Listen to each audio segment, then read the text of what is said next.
હવે સમાચારોમાં આગળ વાત કરીએ આપણે પાટણની તો પાટણ જિલ્લામાં ભાજપની સંગઠનાત્મક નિમણૂકોને લઈને હવે વિવાદ ઊભો થયો છે.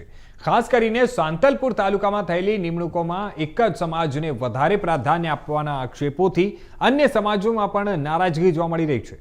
મળતી માહિતી મુજબ સાંતલપુર ભાજપ પ્રમુખ સવાભાઈ આહિર દ્વારા તાલુકા સંગઠનાત્મક નિમણૂકોમાં જનરલ તેમજ વિવિધ મોરચાઓમાં મોટા પ્રમાણમાં આહિર સમાજના લોકોનો સમાવેશ કરવામાં આવ્યો.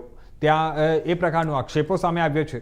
કહેવાઈ રહ્યું છે કે અંદાજે 70% જેટલા પદ પર આહિર સમાજના કાર્યકરોને સ્થાન આપવામાં આવ્યું છે અને જેના કારણે અન્ય સમાજોમાં અસંતોષ ફેલાયો છે.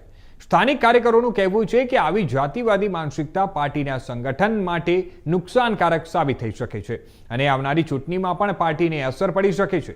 જોકે આ મામલે પક્ષના જવાબદાર આગેવાનો તરફથી હજુ સુધી સત્તાવાર પ્રતિસાદ સામે આવ્યો નથી.